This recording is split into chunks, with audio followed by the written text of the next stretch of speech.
How many times have you started a conversation with the usual, "Hi, how are you?" You've said it 1,000 times and you've heard it even more. But think about it. Does it ever create real connection? Does it ever spark interest, curiosity, or attraction? Most of the time it vanishes immediately, consumed by habit. The reality is that commonplace expressions like that don't unlock doors. They seal them. They keep exchanges surface level, expected, and unmemorable. If you want to differentiate yourself, if you want to seize attention and create a memorable impact, you need something beyond mere politeness. You need authentic presence. This is where the Stoics, psychology, and contemporary neuroscience converge. In this video, we'll examine 4 simple words. 4 words at the foundation of compelling expressions that awaken feelings, dissolve barriers, and make people instinctively attracted to you. These words aren't manipulative tactics, but enduring instruments that reshape how others perceive you. And remain with me until the conclusion because I'll reveal a simple, eye-opening substitute for, "Hi, how are you?" A phrase so uncommon, so revitalizing that it can immediately transform the dynamics of any conversation. Before we dive in, make sure to subscribe to the Mental Dose channel and become part of our Telegram community where you'll receive early access to fresh videos and perspectives on personal and spiritual development. Now, let's begin. Word 1, comprehend. At the foundation of, "I comprehend you," is the word comprehend. This word might appear basic, but in application it's revolutionary. To comprehend is to grant someone one of the most precious gifts available, the sensation of being genuinely seen. Contemporary psychology has repeatedly demonstrated that the necessity to feel comprehended is equally fundamental as the necessity for security or community. When someone tells us, "I comprehend you," our mind interprets it as acknowledgement of our internal reality. Investigation on effective labeling reveals that when individuals articulate feelings, whether personal or others, the amygdala, the mind's warning system, settles down, while the prefrontal cortex, linked with regulation and empathy, grows more engaged. Put differently, to say, "I comprehend you," literally assists the other individual to transition from reactivity to composed lucidity. This explains why those who provide comprehension feel magnetic. They diminish emotional turbulence and replace it with comfort. Comfort is habit forming. People desire to remain near whoever delivers it. The Stoics recognized comprehension as the supreme discipline of consciousness. Epictetus cautioned against speaking prematurely, first grasp the significance of what you articulate, then articulate it. To comprehend first is to control the ego. Rather than reacting from vanity, you reply from lucidity. In everyday existence, this entails using comprehend during instances of aggravation, anguish, or vulnerability. Look someone directly in the eyes and articulate it gradually, "I comprehend you." Then halt. That quietness gives substance to your expression. It communicates to the other individual, "I'm present with you." You needn't struggle to be acknowledged. And when individuals sense they needn't struggle, they bond with you. Word 2, logic. The essential word in, "that has logic to me," is logic. This individual word expresses that you've absorbed deeply, processed what was articulated, and honored the reasoning underlying it. Unlike hollow concurrence, logic indicates acknowledgement of another individual's reasoning, even when you don't entirely embrace their viewpoint. Psychologists characterize this as emotional reflection. When you mirror back that something has logic, you're validating to the other individual that their attempt to clarify themselves succeeded. Social psychology's collective reality framework explains why this is so compelling. We sense nearest to those who validate our perception of reality. When someone articulates, "that has logic to me," our mind interprets it as harmony. And harmony cultivates nearness. On a neurological dimension, this variety of acknowledgement stimulates the mind's satisfaction pathways, generating sensations of exchange. It's as though the other individual contributed energy in revealing themselves and you've granted that energy worth in exchange. Marcus Aurelius reminded himself regularly, "Be lenient with others and demanding with yourself." To articulate, "that has logic," is an expression of that leniency. It demonstrates restraint over the impulse to rectify or control, and it expresses regard for someone else's viewpoint. Practically, the strength of logic emerges when it is detailed. Rather than an ambiguous, that has logic, anchor it in particulars, that has logic to me because I perceive how you arrived at that conclusion. This exactness transforms the expression into a reflection.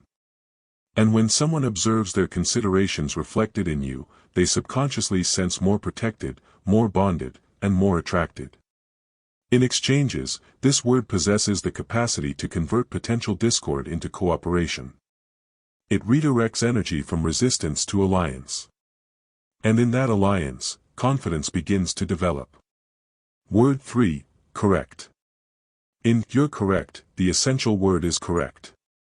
A word that fulfills the universal human craving for acknowledgement. Every individual, regardless of how assured, carries a quiet yearning to be informed. You are accurate. You are noticed. You are valued. Articulating "you're correct" isn't about relinquishing control. It's about exercising emotional wisdom. Psychologists reference the confirmation tendency, our inclination to prefer those who affirm our convictions. When you acknowledge someone with "correct," you're not surrendering impact. You're acquiring it. By harmonizing even briefly with their reality, you diminish defensiveness and unlock the entrance to bonding. But timing and genuineness are fundamental. Excessive use renders the expression meaningless, but strategically positioned, it's unforgettable. Picture a heated argument. Rather than intensifying, you halt, observe the individual, and articulate, "You're correct about that." The consequence is instant. Their ego calms. The emotional intensity decreases and the exchange transforms. Stoic understanding reminds us why this operates. Seneca composed, "It is the capability of an exceptional consciousness to recognize and welcome the reality regardless of its origin." To acknowledge reality in others isn't frailty, it's capability. Because it demonstrates that you prioritize reality over ego. The uncertain need to triumph in every argument. The intelligent know when to concede. In attraction, correct indicates modesty and engagement. It demonstrates that you're not attempting to overpower, but to bond. And paradoxically, individuals are more attracted to those who don't battle for every portion of ground. They perceive in you not frailty, but development. The development to acknowledge worth in others without dread of forfeiting your own. When utilized with sincerity, correct isn't merely acknowledgement. It's emancipation. It emancipates the other individual from the necessity to protect themselves. And when someone senses they no longer need to protect, they incline nearer, trust more thoroughly, and recall you longer. Word 4, here. The final word is here.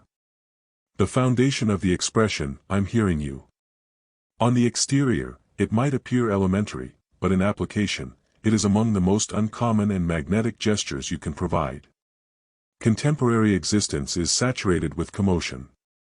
We inhabit a society where individuals articulate more than they absorb, where exchanges frequently become contests of who can reply the quickest. Investigations from the University of Minnesota demonstrate that the typical individual retains merely approximately 25% of what they absorb. This signifies that authentic hearing, hearing without interruption, without assessment, without rehearsing your reply, is shockingly insufficient. And insufficiency generates worth. When you observe someone directly in the eyes and articulate, "I'm hearing you," you are accomplishing more than validating you absorbed their articulation. You are indicating engagement. You are communicating to them, "At this instant, you matter. At this instant, you possess my complete focus." Psychologists characterize this as fulfillment of the necessity for community, a universal human impulse to sense observed and important. And the mind responds. Neuroimaging investigations disclose that being profoundly heard stimulates satisfaction pathways comparable to those activated by obtaining presence. The Stoics appreciated this extensively before neuroscience validated it. Zeno of Citium, the originator of Stoicism, notably articulated, "We possess 2 ears and 1 mouth to enable us to hear double as much as we articulate." To the Stoics, quietness wasn't frailty but control. Seneca additionally observed that the intelligent individual is hesitant to articulate but swift to hear because hearing reflects restraint over the impulse to overpower. In attraction, the capability of hearing is even more substantial. Consider it. Physical presentation might capture initial focus, but it infrequently sustains it. What sustains fascination is the sensation of being protected, comprehended, and unrestricted to articulate oneself. When you embody hearing, you generate that protected environment. And in that environment, individuals calm, reveal themselves, and begin to connect your engagement with comfort and genuineness. Comfort is habit-forming. Genuineness is magnetic. This explains why hear isn't merely an aptitude, but an engagement. To hear is to emerge from your ego and enter the existence of another individual. It demonstrates restraint, modesty, and capability, the very characteristics the Stoics respected most. And in a reality where everyone is articulating, the one who genuinely hears becomes unforgettable. Before we proceed, if this video is assisting you to perceive the capability of these 4 words more distinctly, consider distributing it with someone who could benefit from this perspective. And if you desire to support this variety of thoughtful material, you can select the appreciation button underneath. Your support genuinely assists. Now, remain with me because we're about to disclose the simple expression that can substitute, "Hi, how are you?" and entirely modify the dynamics of your exchanges. So, let's return to where we commenced. Most exchanges begin with the identical hollow script, "Hi, how are you?" It's courteous, but it infrequently generates excitement, infrequently renders you memorable, and virtually never leads to profound bonding. Now you recognize there's a superior approach. At the conclusion of this video, here's the substitute I guaranteed. Rather than, "Hi, how are you?" attempt articulating, "Tell me something positive." It's novel. It's disarming and it immediately redirects the dynamics of the interaction. Individuals don't merely reply from routine. They halt, they contemplate, and they reveal something significant. That's the distinction between routine and engagement. And once the entrance is unlocked, recall the 4 words we've examined: comprehend, logic, correct, hear. These aren't manipulative tactics. They're enduring instruments. They embody Stoic understanding and contemporary psychology, reminding us that impact isn't about articulating more, but about articulating what matters. If this video granted you fresh perspective, deposit a comment underneath. I'd appreciate knowing which of these words resonated most with you. And if you haven't yet, make certain to subscribe to Mental Dose and join us as we persist examining the understanding that assists us to exist, bond, and develop with superior lucidity. Because ultimately, attraction isn't about pursuing. It's about awakening. And awakening commences with the appropriate words articulated at the appropriate instant.